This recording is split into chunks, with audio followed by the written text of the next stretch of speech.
% पटेल, 100% पटेल आणि पटतच आहे. असं पण विचारतो ना, असं पण किती किती टक्के 10, 20, 30 असं पण सांगतो ना. तो त्याच्या आहेत तुमच्या आकडे नाही का आपले मगाशी? नाही, दोन मिनिटं. तसं पण सांगतो. हे तर तुमच्या वय की तुम्ही त्याला कसं प्रिडिक्ट मी असं विचारलेलं ना, तर असं सांगतो मग. सांगा. Google सारखं आहे. तुम्ही प्रश्न काय विचारता त्याच्यावर आहे ना. मॅच मेकिंग असेल. मॅच मेकिंगला तुम्हाला लागायला पाहिजे जेंट्स पुरुष कोण आहे तो? अहो ना, दाखव. नवराच येता म्हणजे. दाखव. Match making.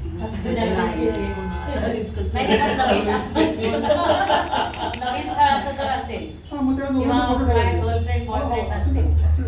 बरं आता हे बघू दे ना. त्या मुद्द्यावर आले. हे पहा. शब्द भारी वापरला नाही. मुलं ज्या वयात चालली आहेत त्याचं मी हे यांना पहा, हे पहा, हे विचारायचं. पहा. या दोघांचं किती पर्सेंट मॅचिंग आहे? नाही, बोलून गेलेलं आहे. 80%. माझं शोधायचं. 80%. म्हणजे याचा अर्थ आता या दोघांमध्ये असं धरा तुम्ही फोटो समजा जास्त समोर या दोघांमध्ये डॉमिनेटेड व्यक्ती कोण आहे? मी होती. सांगायची गरजच नाही, तो हा स्वतः दाखव. साधी सिंपल गोष्ट आहे. म्हणजे काही वर्षांनी हे त्यांच्यासारखे दिसायला दोघांची तेवढी पण 80% कम्पेटिटिव्ह पुढे ना पण हो, खूपच झालं. नक्कीच. चांगली गोष्ट आहे ना.